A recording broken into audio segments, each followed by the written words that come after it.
time for some fun. Welcome back, Augmented Ones. Just Storm here again with DJ Brad. Hey, man. This week's episode, Pokemon Go Bound and Quartered. I don't know exactly, but we're going over some things. We're going to be leading off with the Augmented Sync, letting you know everything going on in Week 41. Stay tuned for the nitty-gritty for all of that. We're going to be discussing costumes in Pokemon Go, a possible coin rework, or how should Niantic really be making their money off of us? Whether it should be us or Bob and Jan down the street. Who knows? We're going to discuss on what our thoughts are. And we're going to be going into details about the research days. Another one coming up very soon, Meowth, that is. So we're going to be talking... They're out of the balloon, so can't really do that. But maybe they'll make a surprise entrance on Meowth Research Day. You never know. But we're going to be going over the research days and whether they are the style that research days should be running for now on, or hey, try something new. We'll see what happens in Bound and Quartered Pokemon. Okay, so for the Augmented Sync, first up for Week 41, Moltres is back in raids. So Moltres is the last set for the legendary birds, which we believe will be actually leading into the Sword and Shield announcement for the expansion. The Frozen Tundra? The Crown Tundra. Crown Tundra.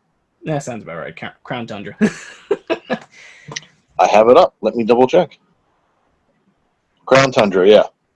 Awesome. So we believe that this Moltres, when it ends, will unearth the Crown Tundra. Since the legendary birds have their own release going on with it, they have their Galarian forms coming up in the Crown Tundra expansion. That's our general thought with that, to the announcement of when it's going to be for the actual expansion. So we'll just go from there. Word. So since Moltres is up in raids, Moltres will be available for the raid hour on Wednesday from 6 to 7 your local time. Shiny is available for that, so good balls, good calls, good luck. If you don't have a shiny extra crispy bird or not. You know, burnt chicken. We may have skipped over it slightly, but I know that not everyone's that excited over another Pikachu with a hat for the long champ. What? For the last of the Pikachu wears a hat? Anytime it steals it from Ash, yeah. But this one, Pikachu is wearing a world cap, and from 6 to 7 p.m. your local time, it'll be double catch XP whenever you catch during that time frame. So if you need that XP, empty out your research queue, lure up a Pokestop, add an incense, do what you will. And get to it. Don't forget those lucky eggs as well. And if you need extra points on the Pikachu fan medal to get that Pikachu onesie, or just to get as many as you can, just in preparation for the next ranking for the medals, whenever they may happen, whenever they do the level up, stock up all you can. Or if you're in a biome that doesn't have many electric types out there, it's a perfect chance to shop that medal to the tier you need it. Yeah, man. Don't forget those medals help with catching Pokemon. So if you don't have a fully maxed out type medal, then you're missing out on that percentage. If you want to give yourself a test on whether you actually caught the Pokemon or if the Pokemon caught it for you, every time that a catch is complete and the ball shakes for the last third time, right up around the top section, the medal will flash of that type based off of what tier you have it on. If it doesn't flash, then it was caught by you. If it flashes, then it will be a result of how good you had the medal there. So, like we always say, good balls, good calls, good luck. Wednesday throughout this week, Wednesday is the last day for the Longchamp Cross event for the Fashion Week in Paris. That means it's your last chance at those extra costumes. Smoochum hatching out of eggs with a bow, Curlia and Shinx with top hats, and they'll be in raids. Also, Curlia will have the exclusive move during this time frame of Draining Kiss. Also, make sure you get those photobombs out because Krogunk will be showing up with a backwards cap, photobombing you. I don't know how to feel about that one, but whatever. Yeah. It's probably like the rebellious one that doesn't want to be in fashion, but Krogunk is the it Pokemon, doing the pose with the backward hat. Always the angry looking one. I don't know. Just it feels very Kermit meme. Yeah. That's if they gave it a cup of tea, so yeah, go fig. Also with this week 41 that is, Meowth Limited Research Day will be going on Saturday the 10th from 8 a.m. to 10 p.m. your local time, and it will feature all types of Meowth. Alolan, Kanto, Galarian. Now keep in mind the shinies are currently available for the Kanto and Alolan Meowth. Yes. But the Galarian Meowth isn't, as of recording, isn't going to be shiny for this event, nor has the shiny been released for it.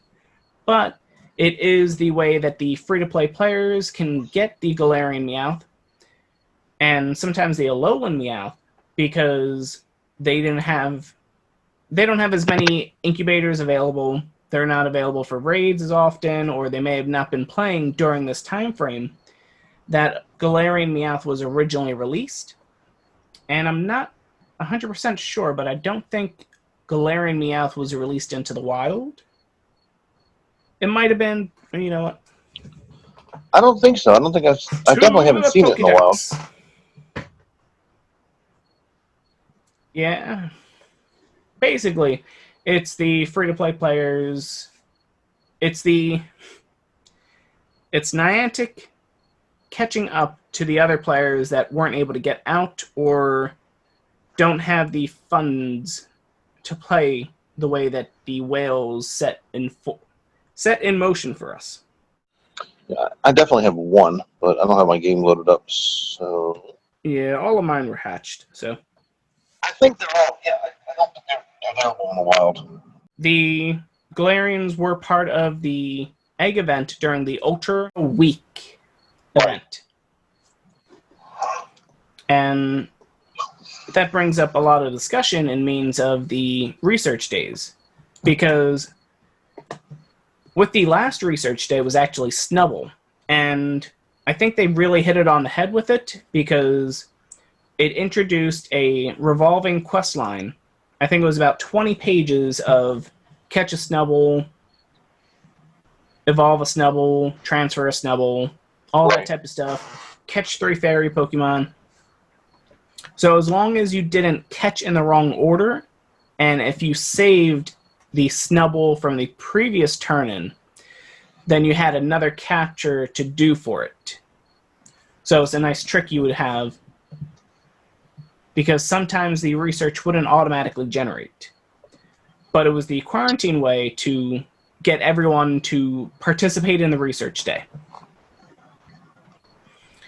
And with that revolving special research, it would allow for players to go from catching Kanto Meowths to Alolan Meowths to then Galarian Meowths.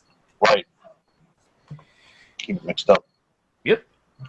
The previous ones, if you remember, were Clan Pearl. I think Cast Form might have been in there.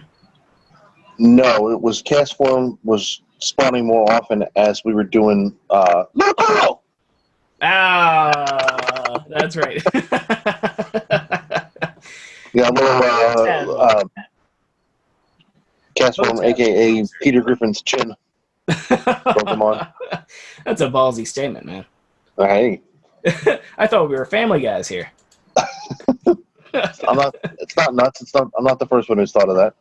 Yeah, yeah.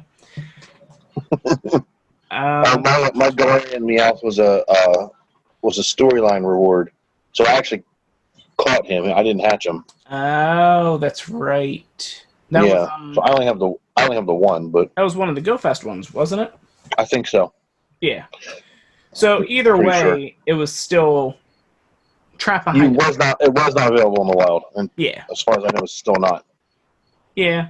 Which, in means of it being the most recent, the absolute most recent of the games, you can definitely see why the Pokemon Company would restrict it in that way. My local group had learned from the raid days that creating as many Pokestops in the off times, creating as many gyms in the off time, was ideal for getting more Pokestops available to be ready for these types of events. Right. So back when they would always do these raid weekends where it would be a 3-hour session, hit as many gyms as possible, my groups had it down to a science where they basically judged all the traffic patterns, figured out where everything was. We would only hit about 35, 38 gyms, but it was every single gym that you could efficiently get to. And they even had Pokemon in the offshoot gyms and told players not to go near them during the event. Because they knew that halfway through, you check on that Pokemon, it spawns the raid, because that's how those Zapdos and other Pokemon ended up showing up on those gyms hours after the event had already ended. So they had that out that, okay, 3 hours of nonstop raiding, driving crazy, a lot of fun in the car. Carpooling especially. Yes. Yeah, that's always a hit. Yeah. And then you hit up the other gyms that were slowly spawning and everything else like that. But from there, I was the only one around playing Ingress, so I would strategically find the ones that would spawn a gym to that location. Okay. That way I could prioritize my stop submissions, because otherwise I wouldn't have it in time for another event. Now, with it being a research event, now I don't have to relegate my submission to ones that would automatically get a gym if I added to that S2 cell. I can now focus on just adding anything possible. In addition to, now Pokemon Go players can play and do it in Wayfair, so they can add them as well. I don't know if you remember, but right before the pandemic, basically, there was a Wayfarer event in South Korea. I think it had been canceled. Sound familiar? Yeah, it was basically, from what I remember, it was a Wayfarer event based off of a certain location or a certain county. And Niantic was going to give players extra researches to turn in to their Pokemon game when a certain number of Pokestops or in-game locations were submitted and approved. I think it was... This does sound slightly familiar now. I think it was from a backlog of a lot of portals that weren't reviewed. So I think it was also that it was approved and passed. So, like, if a location was still in voting and it needed a few more votes, then once that location got passed, all those players that did the voting would then get an extra task. Okay. Which, once everything settles, hopefully soon, in means of... Yeah, I know. In means of COVID and all that, they can possibly start doing events like that again. Word. That way, rural locations can be fleshed out and just as fun as an inner city or something like that. Right. Just or like a park in the middle of nowhere that's just super populated with spots, but then nothing else around it is. Do you agree with the system? I think I like the limited research stuff better, the limited research days or whatever better. I think it was more give you a reason to get out and get around. Oh, yeah. Like with this one, you can just find a spot that's populous and stay there. Yeah, well, with Or that populated. other system, you basically just needed to open the app and everything came to you. Right. Which I do like it, but because not everyone has the luxury, I'm going to call it that, sorry. Sure, that's fine. To have off on the weekend, because these events are always on the weekend. Right. Which is the nice part, that these events are not too crazy and not too great. So it gives players a chance for a break, because it might not be their cup of tea and they got to make that money for their honey. So that's right. The other idea, I was actually going back and forth with someone on Twitter that writes for G2G Gaming Media, something like that. And Okay. they were asking about the research days and people's inputs and opinions on it. And I was saying that they should change, instead of a featured Pokemon per se, it should change to a featured type. So yeah. That way there is a lot more variety. You can have different types show up in there. And you can have certain rare Pokemon on the Pokestops as part of the boon to get people out and about. Okay. And those ones are the ones that will have the skill-based ones. So throw an excellent ball, excellent curveball, something like that. You can stack up 3 of them in a row if you want, but it gives you a chance at a rare Pokemon, and those players that do want that extra hardcore mode for when they're out playing, they have that option. There's also the options to get Niantic more money, add a raid quest on there, something along those lines. So yeah, I think not having a specific Pokemon allows for, well, in a way, there's always going to be Pokemon that are going to be the main spotlight for it, because they're going to be whatever Niantic relegates to being affordable, that can be put out in such a volume that won't destroy the meta, won't destroy players for